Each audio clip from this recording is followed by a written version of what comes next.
here with us today at page 6, the one, the only, Miss Alyssa Edwards. Let there be light. She said, let there be light. God said it. Oh. And I'm here, honey. I dream of not Jeannie, but Alyssa. Alyssa, this is, I have to tell you, she's back again. She is. We're on a global level now. Global All-Stars. I mean, it's the first of its kind ever. How does it feel for you, one, to be back in the workroom 8 years later? Well, to be very honest with you, nerve-wracking. Okay. Being in the earlier seasons, season 5 and All-Stars 2, 8 years of me traveling the world and getting this opportunity to walk into the most magical room I've ever walked in. This is lovely. I know. And yes, it was magic. The lights appeared and here I am, or the lights turned on and here I am. But that room, I learned so much about myself, about drag, and Alyssa Edwards. And this opportunity I didn't know would come around again. Yeah. So sometimes when you get another swing at it, you gotta swing big. Yes. And here we are, 12 queens from 12 countries celebrating drag. And as we all just seen, the Olympics just took place. And I'm very proud to say that Texas really represented Team USA, and I hope to do the exact same. I mean, how does it feel that your drag is representing America? You are the queen on the global stage. That was the part I was most nervous about, Okay. because we're the flagship. This is where it started. And I'm so proud of American drag and how it's been celebrated and elevated. And for me, it still is a little surreal sitting here telling you that I am representing American drag on the largest stage in the world. It's nerve-wracking because, listen, I grew up in a Southern household where sports were like that was a spectacle. But now, here in 2024, that's drag. Yeah. And these fans and the people that watch this, the tailgate partying and all of that, it's very alive and thriving. And I had to come to terms with understanding that this is an opportunity for you to do what you love to do. Evolving is inevitable, and you've done it, gal. So go on the show, be yourself. Be the queen that the people have all enjoyed, that have cackled along with, shared this journey with, and don't worry about anything else. And I think that was the mentality that I had to arrive on set with. Yeah. Now, when I walked on my first step, I started shaking in my pumps again. No! Like it was season 5. Yeah. But truly a magical experience. It's such a triumphant homecoming. It really is, because you have this, the support is, everyone will always say, are we gonna see Alyssa again? I mean, we would see, you had your runway coach, you were there as a choreographer, we had these beautiful snippets of you, but we're getting a whole other season of Alyssa, which is so beautiful. How was this experience different with the queens? I mean, the past 2 seasons you were on, you were with a lot of people, you had Roxy, you had, a lot of queens that you were always with.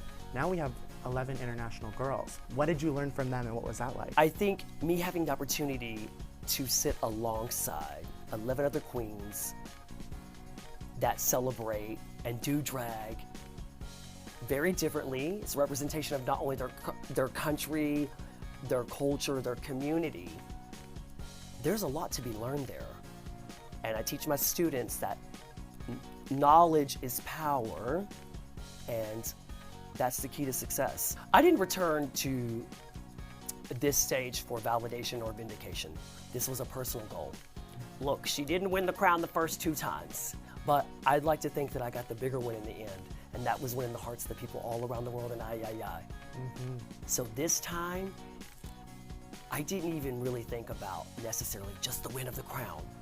I was like, you are representing American drag and global drag, the people that have celebrated you, the people that have cheered for you along the way, the people that have given you notes and critiques and that have lifted you up along the way. And this to me felt like a victory lap. Shut Up and Drive is something that lives in all of our fans' heads rent-free. It's one of the most iconic lip syncs of all time. What were the lip syncs like this time around? Are we getting some more iconic moments from Alyssa Edwards? Well, here's the thing. If you would have asked me this before I watched it, did you do anything iconic? I would have said no.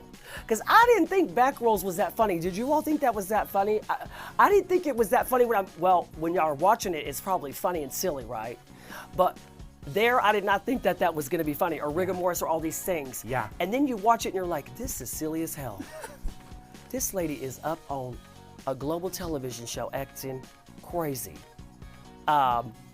So I would like to think that just when you thought you knew Alyssa Edwards, August the 16th, we've turned the page.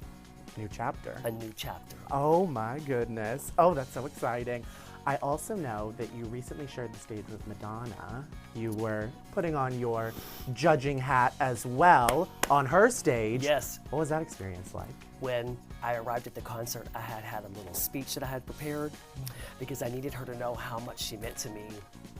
Being a young gay boy in the skeet, the only thing I had was MTV.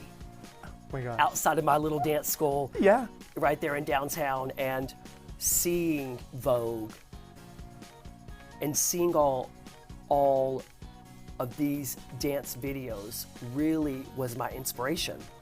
So when this came about, I remember getting the call too.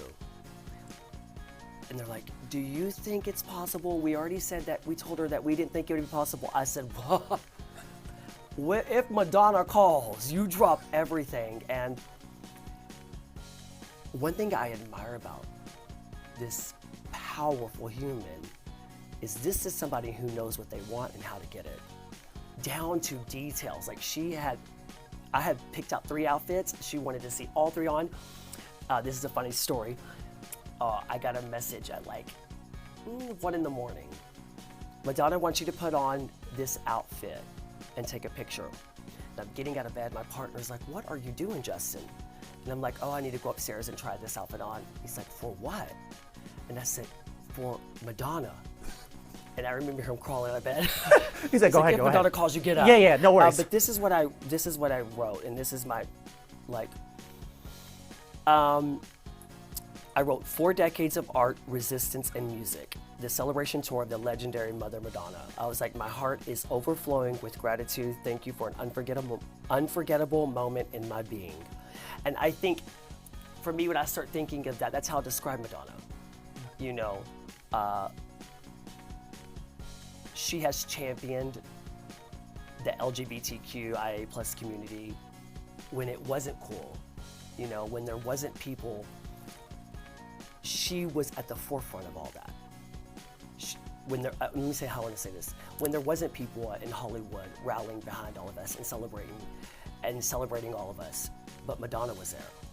Yeah. So it was just like I said, outer body. And then when I get to see her, I'm like, I'm not even going to say my speech because I was so gobsmacked and starstruck, and just her presence is so powerful. I just looked at her and said, thank you. That's all I could do. Just bow to the queen. I also want to know, we just wrapped All Stars 9, and the House of Edwards was featured very prominently with your drag daughter, Plastique, who I want to say gave one of the most impressive runs I would say this franchise has ever seen. Multiple people have said how she has lifted the bar. I mean, like, we knew. Lifted? She shattered that glass ceiling. It is. I want to know, what was it like for you seeing this run?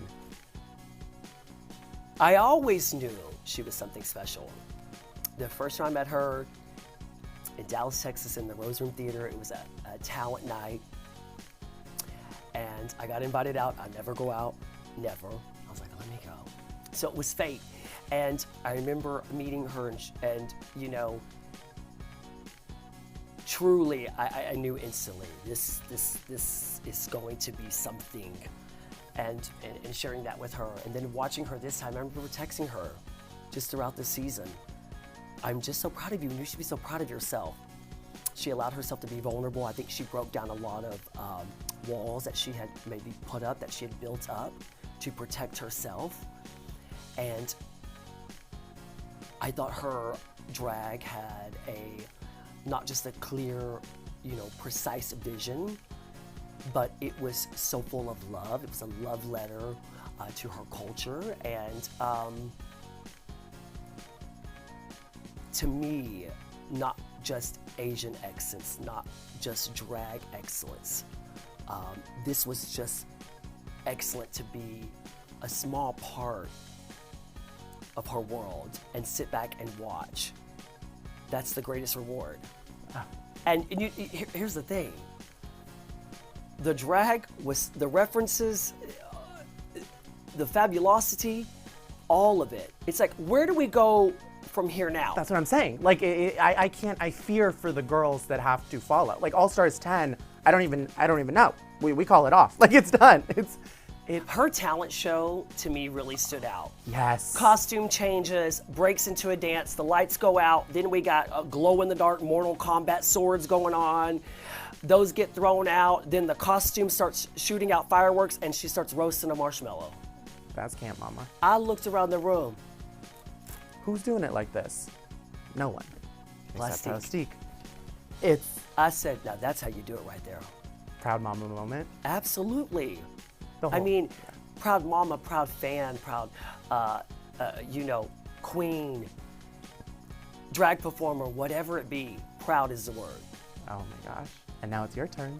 Now she gets to watch you. My she gosh. gets to have, it's just the family circle. My gosh. That's what it is. The nerves. That's what it is. And here's the thing, it's like, why must everything be a contest? But yeah. The fans love to make this the ultimate sporting event. Like I was saying earlier. So everyone's gonna be waiting. August the 16th, Paramount Plus. You've got to be glued to this television because this global stage will take you beyond your wildest imagination of what Drag Race could be or has been.